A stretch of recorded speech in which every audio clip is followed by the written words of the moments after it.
project, Jose Canseco has to be part of it, because if I'm telling a big giant baseball story, you absolutely cannot avoid Jose Canseco. And so just super thrilled, super just fanboy, pretending to be an adult pretending to be a fanboy. I don't know, but super thrilled to work with you on this. Thanks, guys. Yeah, I mean, you guys done a great job. Like I said, I'm real enthusiastic about this. Let's see how it does. Let's see how many people like it. It does kind of bring back the steroid era, but of course, we were all kind of buff back then.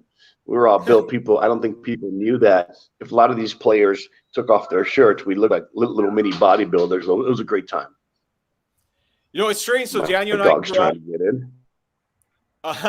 So we grew up around the border of LA County and Orange County. And so we lived through Fernando Mania. We lived through Wally's World. But during this time, like the Bash Brothers in LA, Orange County was as big as those two worlds. We all had Bash Brother posters in our rooms, even though we didn't even know what the Blues Brothers were. So just something about that connection, man. It took over baseball, even here in SoCal. Absolutely. Yeah, it was pretty amazing because I remember McGuire and I talking about just comparing our forearms while we were working out inside the gym in the clubhouse there. And we just started kind of putting them up like this, kind of like comparing them against each other. We started hitting them against each other. We said, hey, wait a minute, that's kind of interesting. Why don't we do that after one of us hits a home run? Let's just bash our forearms, just have some fun. Let's see what happens. And let me tell you, if the internet would have been around back then, that would have been so viral around the world. It would have gone crazy. And we just kept doing it. It caught on. It did go viral in the baseball world at first. Then, of course, everyone else that was watching the games were actually doing it also. People were trying to mimic us doing the forearm bash. The media picked up on it, and they dubbed it the bash, the year of the bash, not 1988. And we just kept doing it for as long as the Oakland A's were actually together, and just we had a great time doing it. And we had some big guys. I mean, we have McGuire, we have myself, we have Dave Henderson, we have Dave Parker, Carney Langster. You're talking about all these guys are about 230 pounds on up. So we had a very large team. Yeah, it was fun to watch. Man, if you could bring up that cover again, I have a question for you, Jose Canseco. Are you a villain or are you a superhero on this cover? How do you see yourself? I think the coolest characters today are a combination like Black Adam. I consider myself like a Black Adam type villain superhero combination. Sometimes you have to be both in this world. So I think I'm a little bit of both. Love it. Yeah, well, I go back to before the 40-40 season, you announced to the world, I'm going 40-40 this year, and that had never even been done before. That's kind of a villain thing to do, right? Like Joker or the Riddler would announce to the world, I'm robbing this museum, and basically world pictures, there's nothing you can do about it. Yeah, it was kind of like that. I felt confident. I worked extremely hard, and I think people saw me as a young, brash type of athlete. Going to spring training, saying, okay, this year they asked me, what do I want to do? I said, well, I'm going to accomplish the 40-40. I think in the very beginning, I didn't realize no one had ever done it at that time in 115, 20 years. But I thought I had the ability to do it. Kind of some reporters laughed at me. Some reporters said, wow, who does this kid think he is? But at that time, I realized if I did do the 40-40, I would probably be recognized at that point in time as the best player in the world. And I did accomplish it. Yeah. Man, if you could show that cover again. So he is Mr. 40-40. If only we had fantasy baseball back then, you would have been the #1 draft from everybody.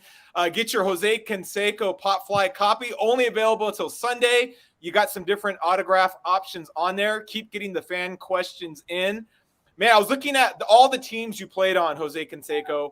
You were a part of a lot of three-headed monsters in the lineup.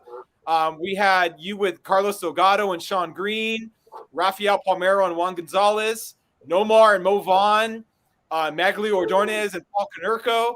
Is there a three-headed monster that stands out to you looking back of, man, those 3, 4, 5 hitters, that's who I would go to war with? Well, I think I think a combination would be Ricky Henderson, myself, and Mark McGwire. I think you got the best leadoff hitter in baseball. Gets on all the time. Then back to back, some of the two most devastating power hitters. I mean, McGwire and I were the type of power hitters that we didn't hit home runs. We had some of the longest home runs in history. I mean, these balls weren't going out by 50, 60, 100 feet. Some of them were going out by 200 plus feet. So it was a combination of, it was kind of like a freak show. Really come out and see Ricky hit home runs, steal bases at will, get on base somehow, then watch these two monstrous power hitters. I was lucky enough to, weigh 240 pounds, and I think my fastest 40 was a 4.29 40. So I was extremely fast also. So I was a freak show within itself. If you'd walk me, I still second and third. And then if you didn't walk me, if you were forced to throw me a 3-1 fastball, I hit it 500 feet. And of course, McGwire with this tremendous power, tremendous consistency. So I think we were a show within itself, but we were the pinnacle of Ricky Henderson with the base stealing, getting on base power combination, great defense. And then 3 and 4 hitters, probably the most powerful 3 and 4 hitters in the history of baseball when it comes to hitting a baseball for a long distance. Man, when you went back to the A's in '97, a lot of people forget there was a young buck out there in left field named Jason Giambi. Looking back, any regrets that the A's couldn't keep you, McGwire, and Giambi together? That could have been a trio that took over. Well, I think that was maybe a one-time deal. I think that was maybe just for the actual fans to get the old Oakland A's back together. As a matter of fact, we kind of got rid of the abash. It had already been 10 years old, so we started something new with a regular, high five. But I think we knew if we didn't win that year, it was something like a freak show getting McGwire, Canseco back together with Jason Giambi out there also, just to put on a show. Obviously, at that point in time, we didn't have quality pitching. We lacked some more defense. So I think it was more for, that team was put together more for the entertainment value. Well, it entertained. Once again, show that cover. Yeah. This is the original Mr. Pop Fly from Daniel's 10-year-old childhood. And it's a player I know he's been chasing for a while, and finally it has come to fruition. Man, Daniel, maybe you should, I'm committing you to stuff. You should do some photocopies of this and figure out how to to connect this somehow.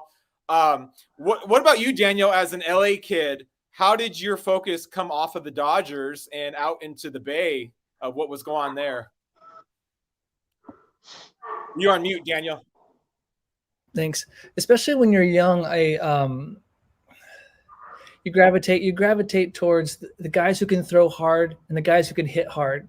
And so Nolan Ryan had my number, in terms of guys who could throw hard, and like Jose Canseco is if you're looking for a guy who hit hard back then, like he is the guy. And so the Dodgers had none of that power, none of that kind of entertainment value in baseball. And so it was just unavoidable, especially in like 89, the series that year. That was just a magical time. And I started this project of June in 2020. And by July, I was trying to reach out to Jose Canseco. I was like, we got to get you part of this project. I knew this project wouldn't be what I intended it to be without Jose Canseco a part of it.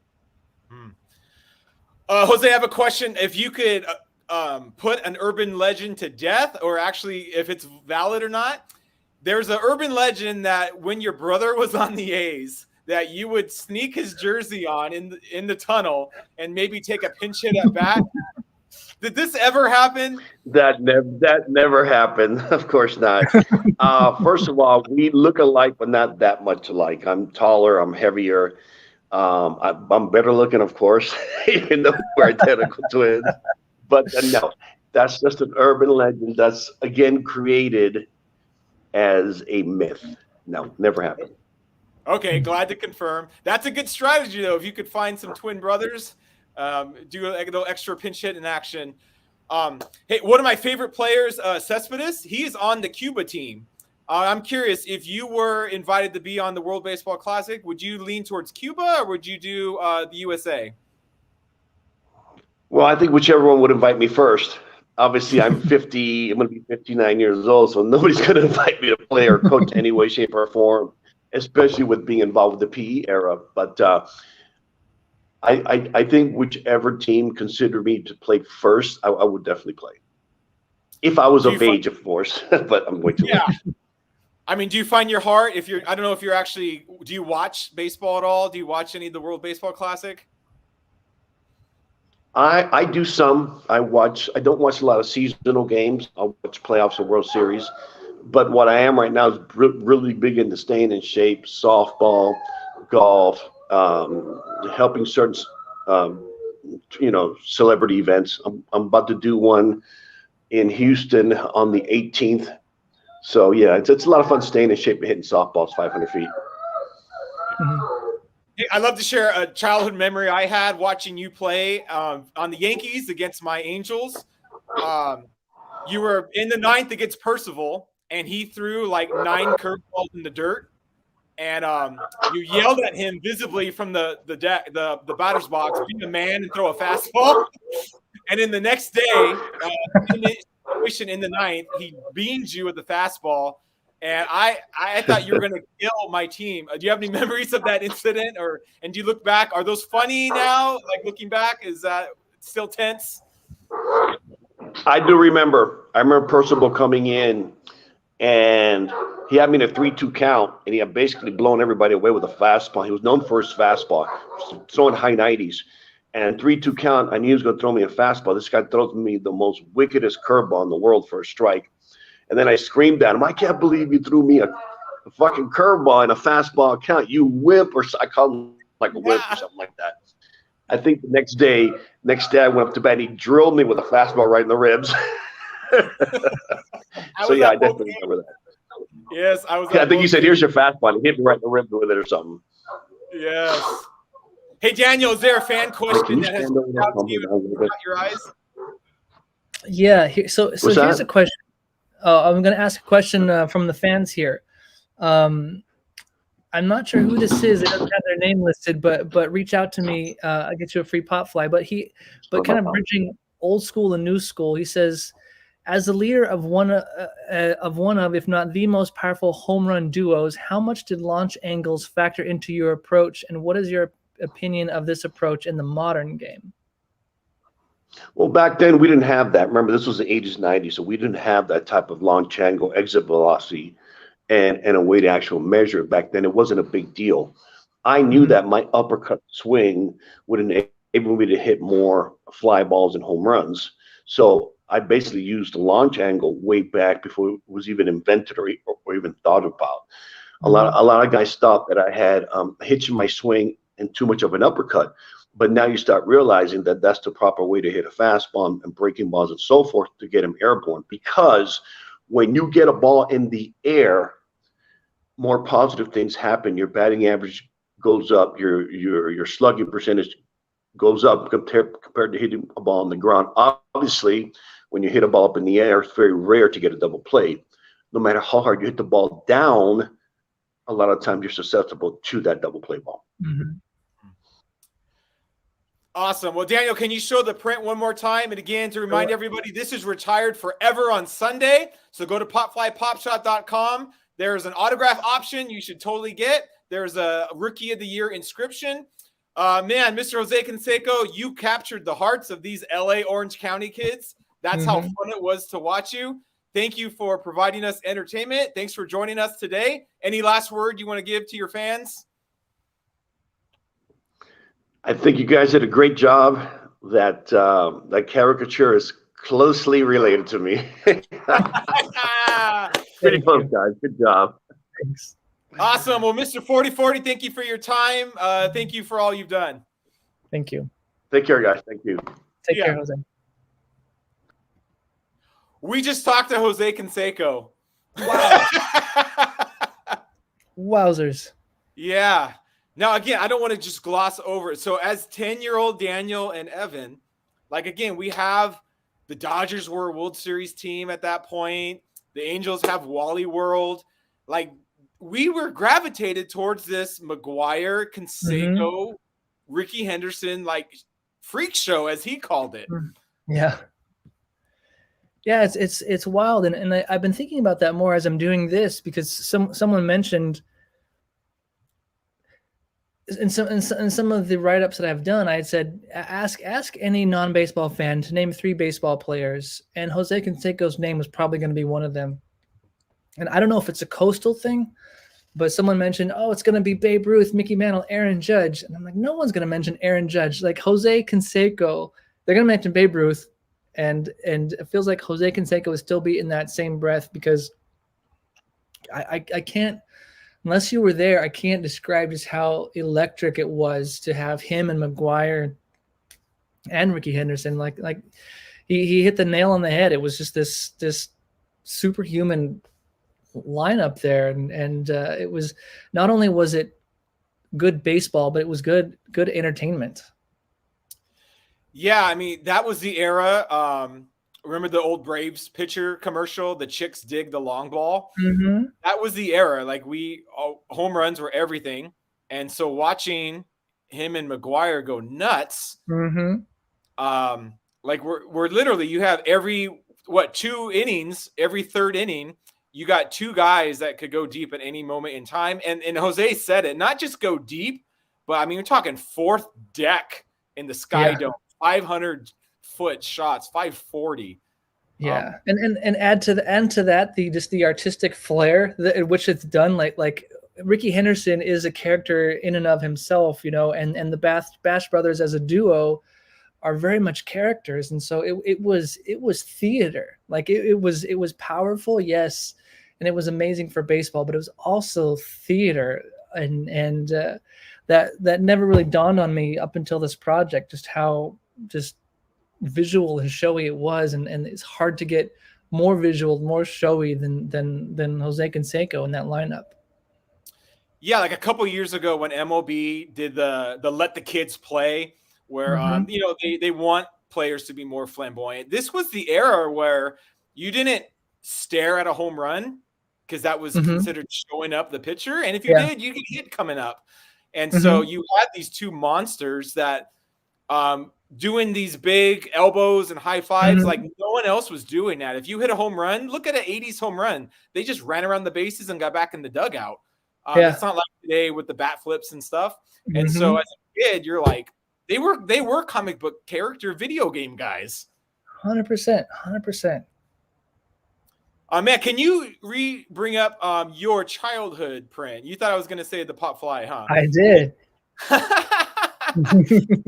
So what do you, I remember you did a Cal Ripken one as well, in the Canseco. Those are the 2 I remember the most.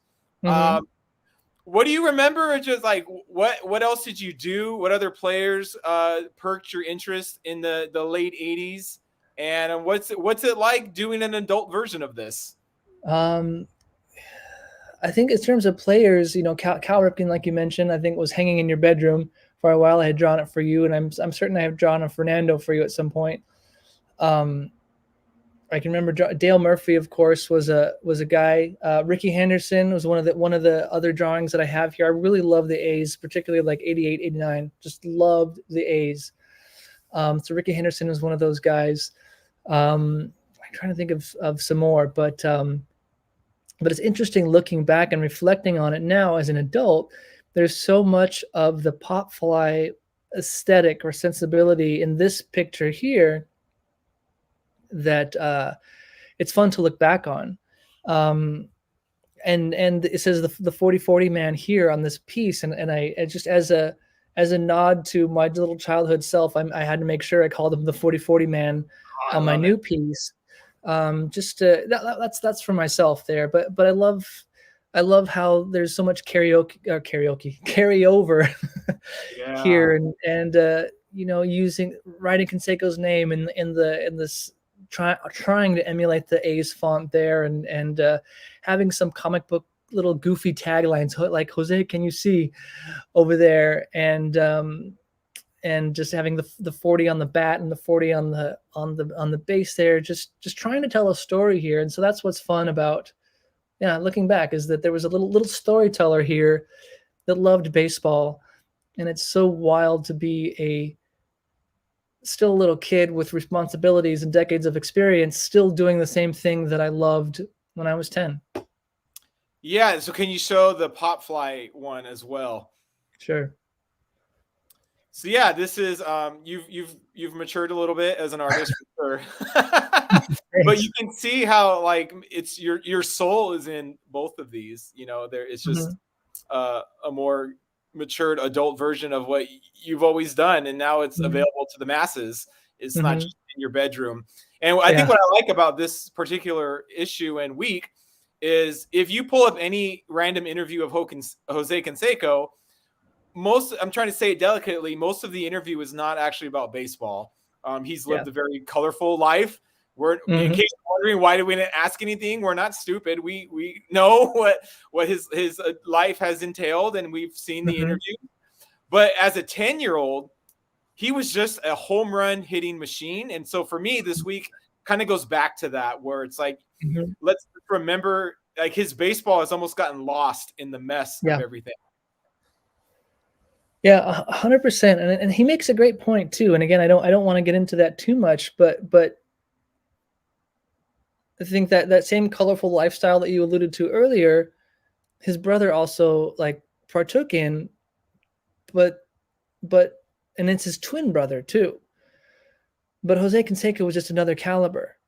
He was just an incredible athlete, and it's to your point. It's unfortunate that some of those stories have become bigger than they just become bigger, because he is absolutely just an incredible athlete, and it's I can't overstate it enough just how important he was to the game at that time. You're totally right.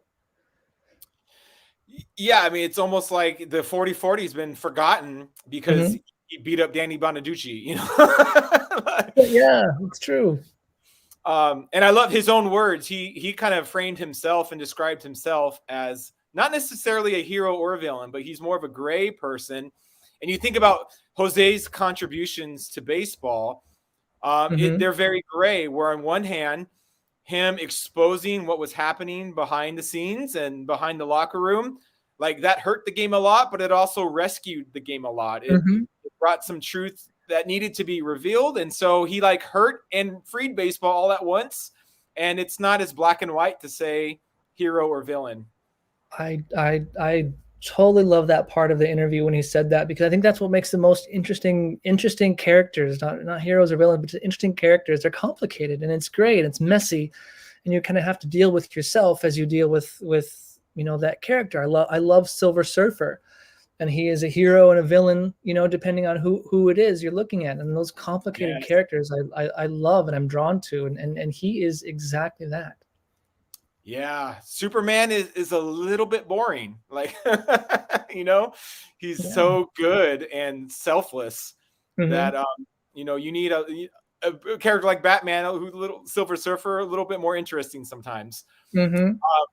So no matter what, like this dude hit 40-40 and took over baseball culture for a segment of time. He hit over 400 home runs, and that part can never be erased. And if you could show the pop fly again, you got it.